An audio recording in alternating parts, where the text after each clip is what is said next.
હું રાજકોટની રહેવાસી છું. આજે મારા લગ્ન છે. હું દુલ્હનનું પાનેતર પહેરીને બેઠી હતી. મારી નાની બહેન, જેનું નામ રેનુ છે, તે પણ આજે ખૂબ જ સુંદર લાગી રહી હતી. એમ પણ તે દેખાવામાં મારા કરતાં વધારે સુંદર હતી. મારા પછી તેના લગ્ન કરવાના હતા, એટલા માટે બધાની નજર હવે તેના પર જ હતી. મારા લગ્નમાં જ મારા પપ્પાના એક મિત્રએ તેમના પુત્ર માટે રેનુનો હાથ માંગ્યો.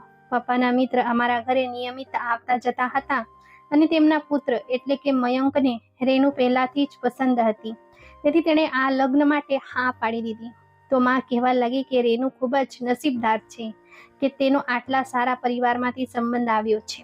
રેનુ તે મારી સગી બહેન નહોતી, તેના પપ્પા નહોતા. તેના પપ્પાના અવસાન પછી તેની અને તેની માને મારા પપ્પા અમારા બાજુના ઘરે લઈ આવ્યા હતા અને ત્યારથી જ તે અમારી બાજુમાં રહે છે. રેનુના પિતા શાકભાજીની લારી ચલાવતા હતા. તેમનો ઇન્કમ ઘણો ઓછો હતો, જેનાથી જેમ તેમ ગુજરાન ચાલતું હતું. પરંતુ થોડા દિવસો પછી તેમનું બીમારીથી મૃત્યુ થઈ ગયું. રેનુની માં ખૂબ જ મહેનતુ હતી. તેઓ ઘરકામ કરીને પોતાનું ઘર માંડ ચલાવતી. પરંતુ મારા માતા પિતા તેને આવી હાલતમાં જોઈ ન શક્યા, જેના કારણે તે બંને તેમને અમારા ઘરની બાજુમાં લઈ આવ્યા. રેનુની માને પણ આ સંબંધ ગમ્યો હતો, કારણ કે તેમણે મયંકને પહેલેથી જોયેલા હતા. તેથી તે ખૂબ જ ખુશ હતા. પોતાની દીકરી માટે આજે તેમને ખૂબ જ સંતોષ મહેસૂસ થઈ રહ્યો હતો. તેમને રેનુના લગ્નની ખૂબ જ ચિંતા થઈ રહી હતી, પણ આજે તેમને રાહતનો શ્વાસ લીધો.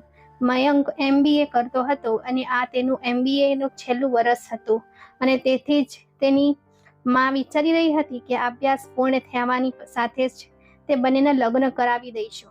દિવસો આમ જ પસાર થતા હતા. એક દિવસ મયંકની માં ઘરે આવી અને કહેવા લાગી કે પરીક્ષા તો પૂરી થઈ ગઈ, પણ હવે હું વિચારી રહી હતી કે મયંકની નોકરી લાગી જાય ત્યાર પછી જ લગ્નની તારીખ નક્કી કરીશું, જેથી તેઓ પણ તેમના ઘરનું સંચાલન કરી શકે, તે લાયક થઈ જાય. રેનુ હવે મયંકના પ્રેમમાં પડી ગઈ હતી અને તેની માએ હવે છુપી રીતે દહેજ માટે પૈસા ભેગા કરવાનું શરૂ કરી દીધું હતું. તે દિવસો દરમિયાન મયંકને વિદેશ જવાનો કોન્ટ્રાક્ટ મળ્યો અને તે આ તક વેડફવા માંગતો ન હતો. તેનું તો બીજા દેશમાં જવાના નામથી જ ડરી ગઈ હતી, કારણ કે તેણે ઘણી વાતો સાંભળેલી હતી કે જો ભાવિ પતિ બીજા દેશમાં જાય તો તે ત્યાંનો જ થઈ જાય છે અને ત્યાંની જ કોઈ છોકરી સાથે લગ્ન કરી લે છે અને તેની મંગેતર તેની રાહ જોતી રહી જાય છે. મયંકની માં અમારા ઘરે આવીને કહેવા લાગી કે મયંકને એકવાર બીજા દેશમાં જવા દો. આ તેની જિંદગીનો પ્રશ્ન છે, માત્ર 1 વર્ષનો જ તો પ્રશ્ન છે. બસ 1 વર્ષ પછી જો તે પાછો આવી જશે તો આપણે તરત જ બંનેના લગ્ન કરાવી દઈશું અને ત્યાં સુધીમાં આપણે બધાને લગ્નની તૈયારી કરવાનો સમય પણ મળી જશે. અમે અજાણ્યા તો નથી ને, તમારા પરિવારના હિસ્સા જેવા છીએ, તેથી વિશ્વાસ રાખવામાં કોઈ સમસ્યા ન હોવી જોઈએ અને 1 વર્ષ તો થોડા સમયમાં જ પસાર થઈ જશે. રેનુની માતાએ મયંકની માતા પર વિશ્વાસ રાખ્યો અને મયંક બીજા દિવસે અમેરિકા જતો રહ્યો. અહીં રેનુ મયંકની રાહ જોઈ રહી હતી. અમેરિકામાં ગયાને 2 મહિનો જ થયો હતો અને મયંકે પોતાના નાના ભાઈને પણ ત્યાં બોલાવી લીધો. બંને ખૂબ પૈસા કમાવા લાગ્યા અને કમાયેલા બધા પૈસા ઘરે મોકલી દેતા હતા, જેના કારણે તેમની પરિસ્થિતિ ઘણી બદલાઈ ગઈ હતી. કહેવાય છે ને કે આજકાલ વ્યક્તિની ઓળખ તેની આર્થિક સ્થિતિથી થાય છે. હવે જ્યારે પણ મયંકની માં ઘરે આવતી તો તે બહુ મોટી વાતો કરવા લાગતી, જેમ કે ફલાણાની છોકરીના લગ્ન હતા, તેઓ તેમની પુત્રીને કાર આપી, મોટો ફ્લેટ આપ્યો. તો ક્યારેક કહેતી કે ફલાણાની છોકરી MBBS હતી અને છોકરાના પરિવારને ઘણું બધું સોનાનું આપ્યું, છોકરાની માતાને સોનાનો સેટ આપ્યો, તેની બહેનને સોનાની ચેનો આપી અને પરિવારના લોકોને મોંઘા ગિફ્ટ આપ્યા. તેની વાતો સાંભળીને રેનુની માને ખૂબ જ ચિંતા થતી હતી. તે ગભરાઈ જતા હતા અને તેની સાથે વાત કરવામાં થોડા સંકોચ પણ કરતા હતા, કારણ કે પૈસા આવતા જ લોકોનો વ્યવહાર સંપૂર્ણપણે બદલાઈ જાય છે. આ હવે તેમને મયંકની માને જોઈને લાગવા લાગ્યું હતું. તેથી જ એ બિચારા ચૂપચાપ મોઢું નીચે કરીને તેમની વાતો સાંભળતા રહેતા. મયંકની માનું આ રીતે બોલવું, તેના પાછળનું કારણ અમને ખબર પડી ગયું હતું. તેણે પણ પોતાના પુત્ર માટે એક અમીર પરિવારની છોકરીનો સંબંધ જોઈને રાખ્યો હતો અને હવે તેણે કોઈને કોઈ બહાનું બનાવીને આ સંબંધ તોડવો હતો. હવે જ્યારે પણ તે ઘરે આવતી ત્યારે આવું જ કંઈક ઊંધું સીધું બોલતી, જેથી રેણુની માથી તે સહન ના થાય અને તે કંઈક બોલે અને મયંકની માને બહાનું મળી જાય આ સંબંધ તોડવાનું. જ્યારે પણ મયંકની મા ઘરે આવતી ત્યારે રેણુની મા તેની ખૂબ ખાતરદારી કરતા, તેના માટે બહારથી જ ખાવાનું મંગાવતા અને સાથે આઈસ્ક્રીમ પણ, કારણ કે મયંકની માને આઈસ્ક્રીમ ખૂબ પસંદ હતી. પરંતુ કહેવાય છે ને કે જે નસીબમાં હોય છે તેને કોઈક નથી ટાળી શકતું. દિવસો આમ જ વીતતા ગયા અને જોતામાં જોતા 1 વર્ષ વીતી ગયું હતું અને મયંક પોતાના ઘરે આવી ગયો. તેની મા એ તેનું મન બદલવા માટે હવે રેણુના મમ્મી વિશે કંઈક પણ કહેવાનું શરૂ કર્યું.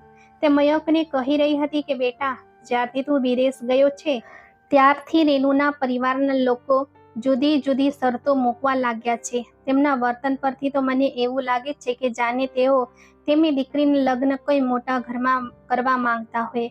બસ હું જ જાણું છું કે મેં અહીં બધું કેવી રીતે હેન્ડલ કર્યું છે.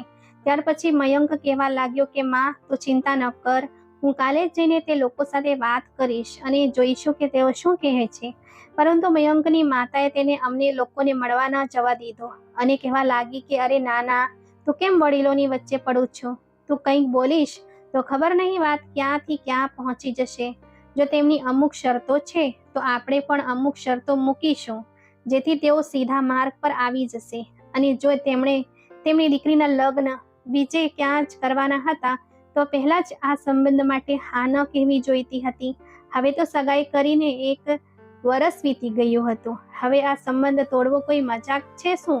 આ બધી વાતો સાંભળીને મયંકને ખૂબ જ ખરાબ લાગી રહ્યું હતું, કારણ કે તે પાછો માત્ર પોતાનું વચન પૂરું કરવા માટે આવ્યો હતો. તે પોતાની રેણુને ભૂલ્યો ન હતો. અહીં રેણુની માને મકાન માલિકે ઘર ખાલી કરવાનું કહી દીધું હતું. તે બિચારા તો અહીંયા રહીને ઘર કામ કરીને પોતાનું ગુજરાન ચલાવી રહ્યા હતા. અને બીજી તરફ મયંકની મા એ સંપૂર્ણપણે મન બનાવી દીધું હતું કે હું આ લગ્ન થવા નહીં દઉં અને હું મારા પુત્રના લગ્ન કોઈ અમીર પરિવારમાં કરાવીશ, જેથી અમને ઘણું બધું દહેજ મળી શકે.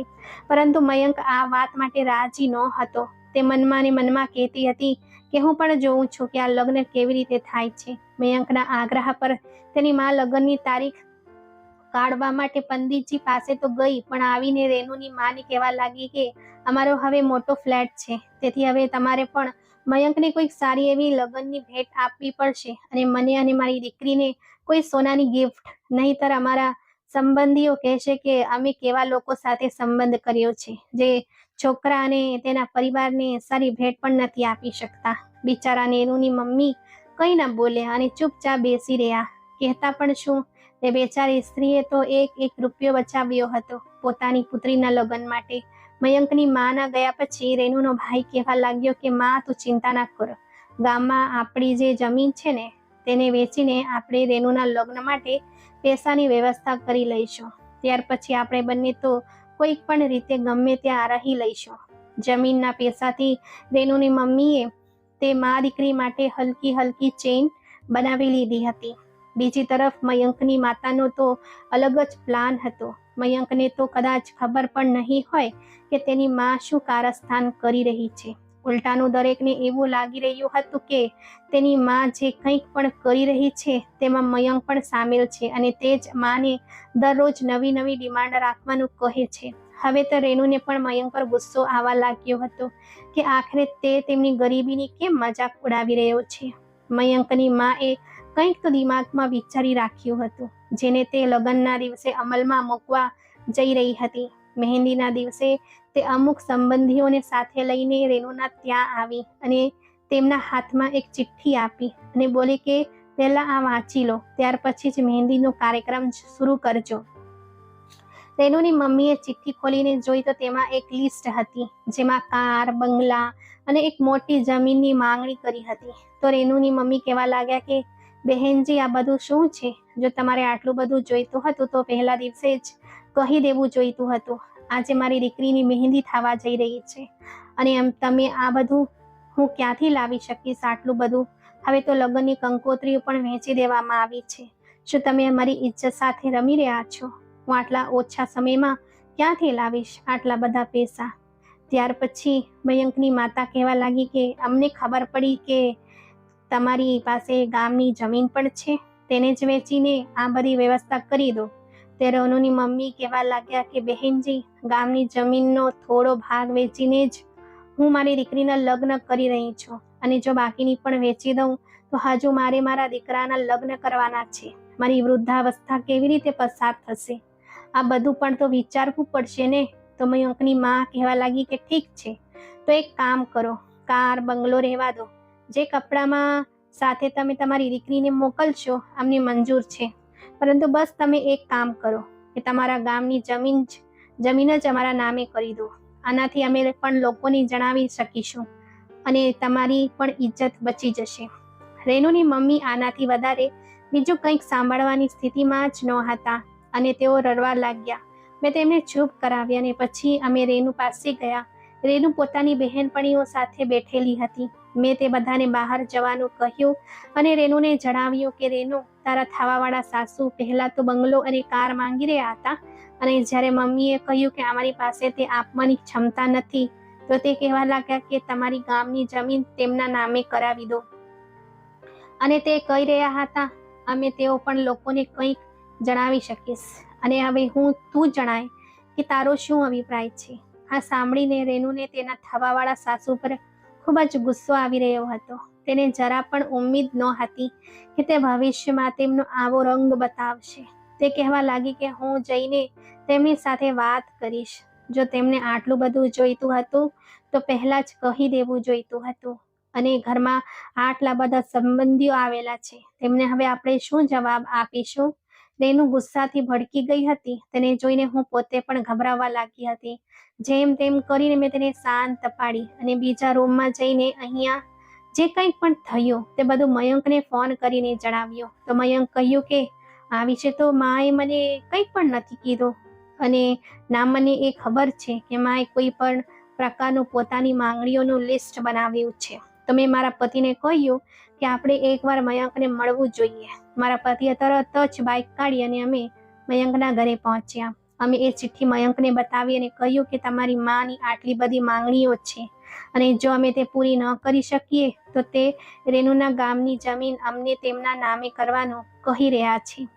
ત્યારે મયંકે મારા પતિને કહ્યું કે ભાઈ, તમે આ કાગળ લો અને હવે હું જે કહું તે તમે લખતા જાઓ. હું રેનુ, મમ્મીજી, તમને બંગલો, કાર, શું જમીન પણ આપવામાં આવશે, પરંતુ મારી પણ એક શરત છે કે મારી સિક્યોરિટી માટે તમારે એક ફ્લેટ જેની કિંમત લાખોમાં હોય તેવો મારા નામે કરવા પડશે. અને તે ફ્લેટમાં મારી માં મને જે કંઈ પણ સામાન આપશે તે બધું સામાન મારા ગુજરાન માટે તે ફ્લેટમાં રાખવામાં આવશે. એટલું જ નહીં, એ ફ્લેટમાં હું અને મયંક જ રહીશું. તમે અમારી સાથે નહીં રહો. ત્યાં તમારે કોઈ લેવા દેવા નહીં હોય. જો તમને આ શરત મંજૂર હોય તો જ અમે તમને તે બધું આપીશું જે તમારા દ્વારા બનાવેલ લિસ્ટમાં લખેલું છે. દીદી, તમે બસ આ ચિઠ્ઠી મારી માને આપી દેજો અને કહેજો કે રેનુએ આપી છે. બાકીનું હું સંભાળી લઈશ. અમે બંને ઘરે પહોંચ્યા અને જ્યારે આ ચિઠ્ઠી મયંકની માને આપી તો તેને વાંચીને તો જાણે તેમના પગ નીચેથી જમીન સરકી ગઈ હોય એવું લાગ્યું.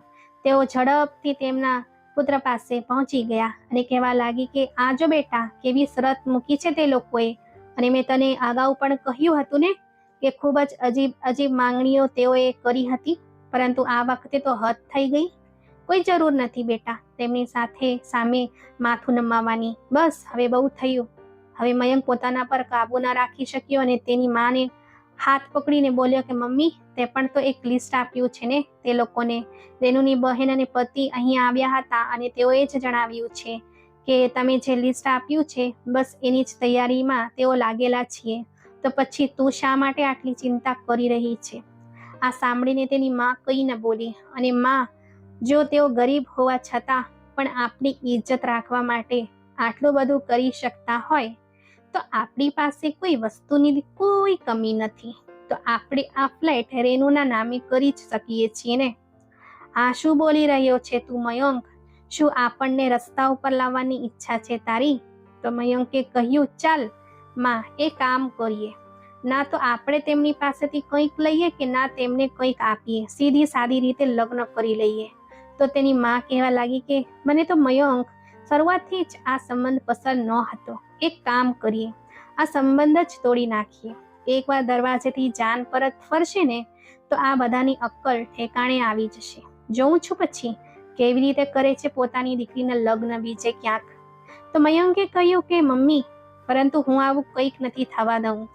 આ વાત ઉપર મયંકના પપ્પાએ પણ તેનો સાથ આપ્યો અને કહેવા લાગ્યા કે હવે બસ કર કમલા, તું કોઈની ગરીબી અને મજબૂરીનો કેટલો ફાયદો ઉઠાવીશ. મારે હવે વધુ તમાશો ન જોઈએ આ ઘરમાં. અને જ્યારે મયંક રાજી છે તો પછી તને કેમ આટલી તકલીફ છે? પૈસા તો આજે છે કાલે નથી, પણ આટલી સારી છોકરી આપણા ઘરની વહુ બની રહી છે. આનાથી સારું શું હોઈ શકે? 3 દિવસ પછી મયંક અને રેનુના લગ્ન થઈ ગયા. મયંકે પહેલેથી જ વકીલને ઘરે બોલાવીને એક કાગળ પર લખાવી લીધું હતું કે જો મયંક અને રેનુના છૂટાછેડા થાય છે તો રેનુને 30 તોલા સોનું અને 2 કરોડ રૂપિયા તેને આપવામાં આવશે. અને જો તેને અમારા ઘરમાં કોઈક શારીરિક સમસ્યાનો સામનો કરવો પડશે તો તેના માટે જવાબદાર અમે જ હોઈશું. જ્યારે આ વાત કમલાજીને ખબર પડી તો તે મયંક પર ખૂબ ગુસ્સે થઈ રહ્યા હતા. ત્યારે મયંકે કહ્યું કે માં, જો છોકરીવાળા દહેજ આપે છે તો છોકરાવાળાને કોઈ મુશ્કેલીનો સામનો નથી કરવો પડતો. તો જો આપણે રેનુને સિક્યોરિટી માટે કંઈક આપીએ છીએ તો એમાં વાંધો શું છે? આ બાજુ અમે બધા પહેલાથી જ રેનુને બધું સ્પષ્ટ કહી દીધું હતું અને એ પણ સમજાવી દીધું હતું કે પોતાની સાસરીમાં બધા સાથે શ્રેષ્ઠ વર્તન જ રાખવાનું છે. રેનુ પણ વડીલો સાથે પ્રેમ અને આદરથી જ વર્તતી હતી અને જેનું પરિણામ એ આવ્યું કે થોડા સમય પછી તેના સાસુને પણ તેની ભૂલનો અહેસાસ થયો અને એક દિવસ તેને રેનુને પોતાના ગલે લગાવી લીધી અને પોતાના વર્તનની માફી પણ માંગી અને રેનુ પણ બધું બોલીને તેમના ગલે લાગી ગઈ. હવે બંને વહુ સાસુ એકબીજા વગર રહી જ નથી શકતા હતા. તો મિત્રો, જીવનમાં પ્રિયજનનો તમારી સાથે હોય તો મોટામાં મોટી મુશ્કેલીઓ પણ આસાન બની જાય છે. એટલા માટે આપણે પૈસાને નહીં પરંતુ આપણા સંબંધોને મહત્વ આપવું જોઈએ. મિત્રો, વાર્તા તમને કેવી લાગી છે લાઈક કોમેન્ટ કરીને જરૂરથી જણાવજો. અને જો અમારા ચેનલ પર નવા છો તો ચેનલને સબસ્ક્રાઇબ જરૂરથી કરજો. આપણે ફરી મળીશું એક નવી વાર્તામાં. ધન્યવાદ.